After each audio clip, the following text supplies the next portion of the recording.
Olá, um ótimo dia para todos vocês. Vamos dar continuidade aqui ao estudo da Palavra do Senhor. Hoje vamos estudar aqui o capítulo 22 do livro do profeta Jeremias. Convido você a abrir a sua Bíblia neste capítulo 22, e também convido você a compartilhar essa mensagem nas suas redes sociais. Agora vamos a uma oração. Curve a sua fronte onde você está para termos uma palavra com o nosso Deus. Pai, que habita nas alturas dos céus, louvado e exaltado seja o teu santo e maravilhoso nome. Muito obrigado, Senhor, porque o Senhor nos concede hoje mais um dia de vida, que o Senhor possa abençoar os teus filhos onde eles estão, abençoar as pessoas que estão acamadas nos leitos dos hospitais, abençoar também, Senhor Deus, esses novos governantes que vão governar as cidades. Ó Deus, que eles possam ser um instrumento nas tuas mãos.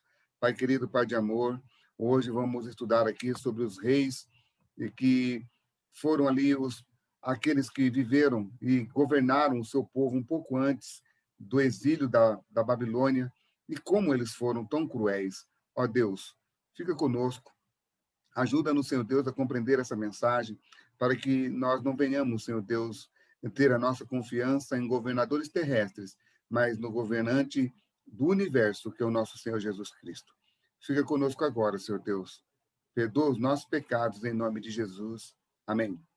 O título da mensagem de hoje é Deus revela o destino dos reis. Capítulo 22 tem aqui aproximadamente 30 versos, não vou ler todos eles, mas nós vamos tirar aqui importantes lições de alguns blocos dentro deste capítulo. Vamos então aqui, a partir do versículo 1 até o versículo 9, vai falar um pouquinho aqui sobre o rei Zedequias. O rei Zedequias, queridos, foi o último rei que governou o povo de Israel, o povo, a tribo de Judá, antes deles irem parar na Babilônia. Então, nós vamos ler aqui algumas coisas que o Senhor vai falar e depois tiraremos algumas lições, tá bom? Versículo 1 aí na sua Bíblia, acompanhe a leitura.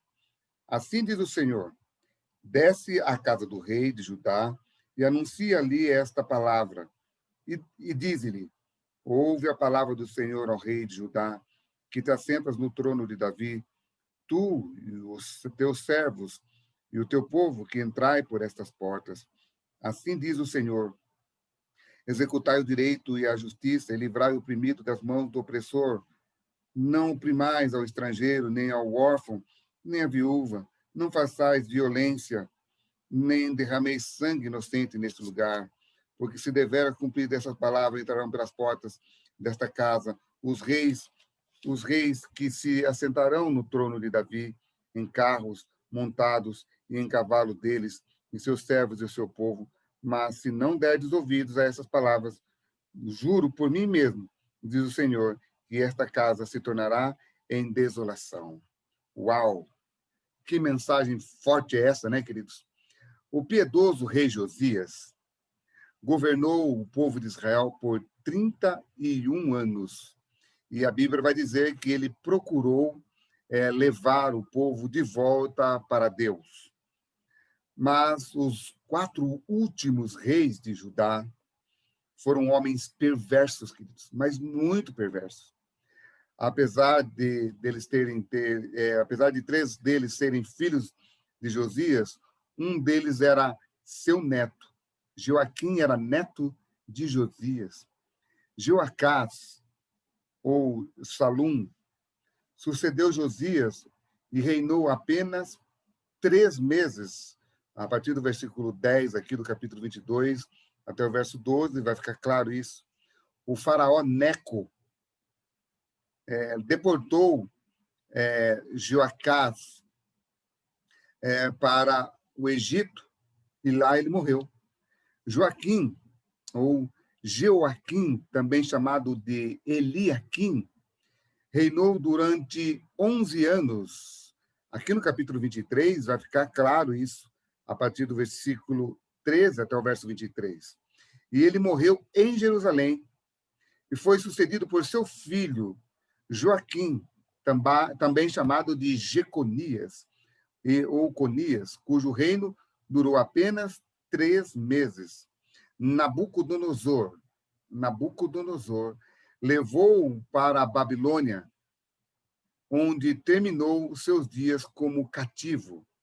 O último rei de Judá foi Zedequias, que reinou por 11 anos e viu o reino e a cidade santa, a cidade querida, serem destruídos pela Babilônia.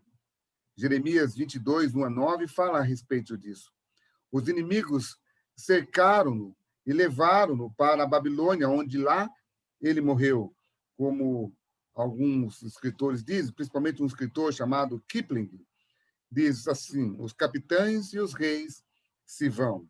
Jeremias revelou a verdade sobre esses 4 reis e depois fez uma promessa sobre o Messias, o governante eterno, o rei, o renovo justo, que um dia reinaria e faria justiça na terra.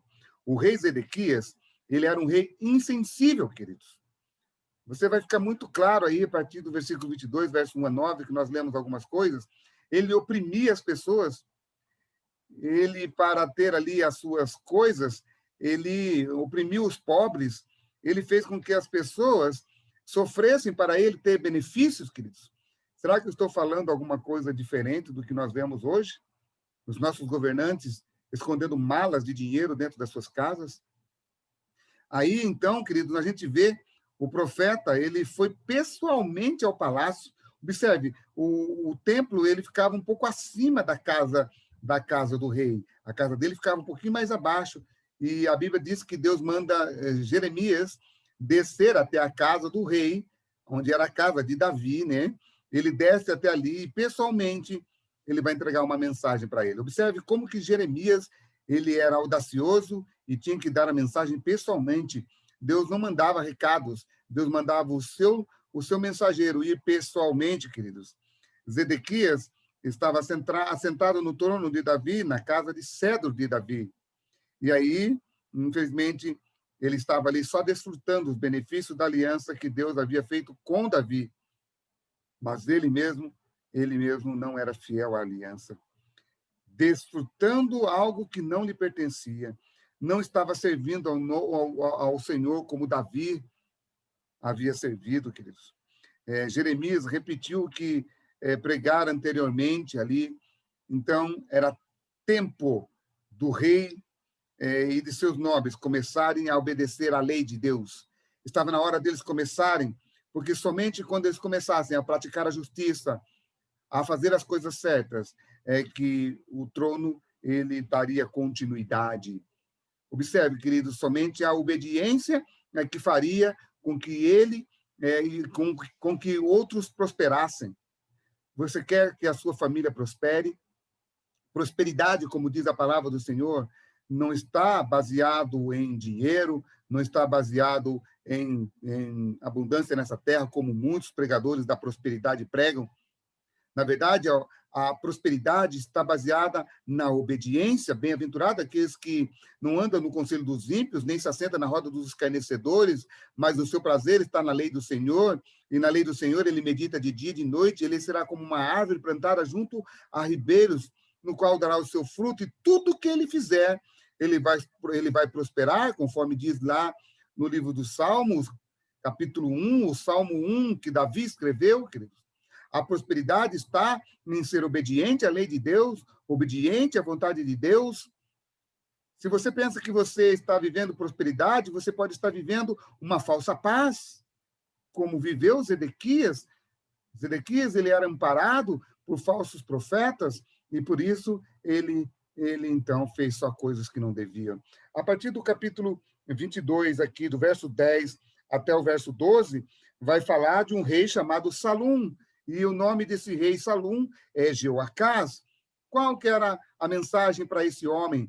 Era uma mensagem de desesperança. Diz assim: não choreis o morto, nem o lastimeis, chorai amargamente aquele que saiu, porque nunca mais tornará, nem verá a terra onde nasceu. Parece que aqui o povo tinha uma esperança que Jeoacás voltasse a governar o povo.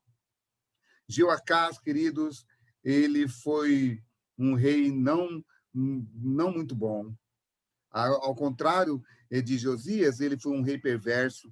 A morte do piedoso rei Josias, uma década antes, havia causado grande tristeza no povo, mas agora Deus está falando, não chore por este, não chore por esse. De nada adiantava olhar para trás, para a vida de Josias, nada adiantaria, porque agora eles tinham que olhar para frente. Mas, ao contrário disso tudo, o passado era coisa boa que tinha acontecido com Josias, mas ter esperança naquele rei perverso, Joacás, não ia adiantar nada. Também não adiantava confiar nesse rei. O povo parece que estava esperando Joacás voltar, queridos. O povo parece que estava esperando Joacás ser liberto do Egito, onde ele era prisioneiro do faraó Neco. Quando você vai ali para a 2 Crônicas, capítulo 36, verso 1 a 4, diz claramente que ele era prisioneiro do faraó Neco, e o povo parecia que ainda tinha esperança deles voltar. Mas, infelizmente, ele morreu no Egito. Por quê? Porque ele foi um homem infiel a Deus. Agora, continuando aqui, queridos, falando aqui, a palavra de Deus diz que você não deve olhar para o passado, ficar ali se lamentando por coisas boas do passado, coisas melhores virão na volta do nosso Senhor Jesus Cristo. A partir do versículo 13 até o verso 23, vai falar de um outro rei chamado Joaquim. Olha só, queridos, vai falar aqui de Joaquim, rei de Judá. Ai daquele que edifica sua casa com injustiça.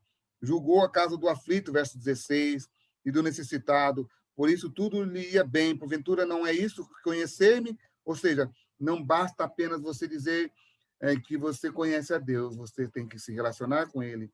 No momento de crise internacional que estava passando o povo, Joaquim estava mais preocupado com a construção do seu palácio, construção da sua mordomia. Será que eu estou falando alguma coisa diferente hoje? Será que tem alguma coisa diferente? A nação estava se deteriorando, a nação estava morrendo, enquanto o rei admirava o seu palácio novo. Puxa vida. Quantos estão assim hoje em dia? Mais preocupados com a economia do país do que com a vida das pessoas que moram nesse país. Infelizmente, nós não estamos tão diferentes daquele povo no passado. Joaquim não era nada diferente dos governantes que nós temos hoje em dia, queridos. E aí, para nós, então, continuarmos aqui, vamos para o último rei. A partir do versículo 24 até o versículo 30, vamos falar aqui de Jeconias, rei de Judá. Agora, a palavra do Senhor vai falar aqui sobre esse rei, o rei Jeconias, que vai dizer algo aqui, queridos, que infelizmente vai falar sobre como ele era. Ele era um homem que tinha alguns filhos. A palavra de Deus diz que ele tinha vários filhos, mas infelizmente ele tinha, se não me engano, 7 filhos. E mesmo assim a Bíblia diz que ele não tinha nada.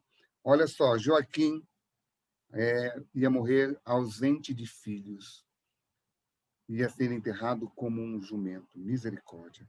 Filho de Joaquim, Jeconias reinou apenas 3 meses e 10 dias, antes de ser deportado juntamente com a mãe para a Babilônia, sendo substituído pelo seu tio Zedequias.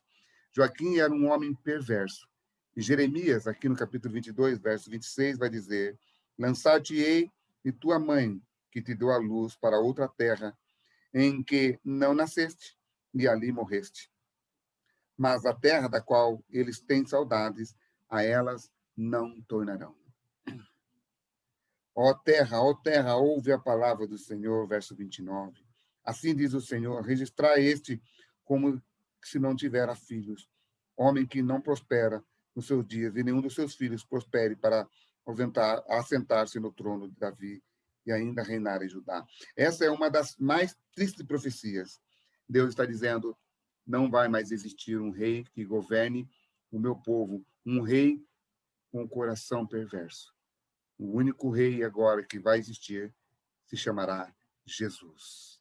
Quando você vai para Mateus, capítulo 1, você vê ali a genealogia indicando o verdadeiro governante do povo de Deus nessa terra.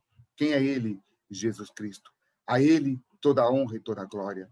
Queridos, não se ampare, não fique amparado nos governantes.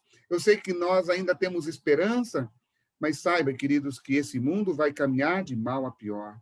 Mas tem um governante que em breve vai voltar e ele vai trazer a verdadeira paz. Paz sem Jesus nesse mundo não é paz. Por isso é muito importante que você, hoje, deixe Jesus governar no seu coração, porque ele em breve vai vir como Rei dos Reis e Senhor dos Senhores. Que Deus te abençoe e te guarde e que você tenha um ótimo dia, em nome de Jesus. Amém.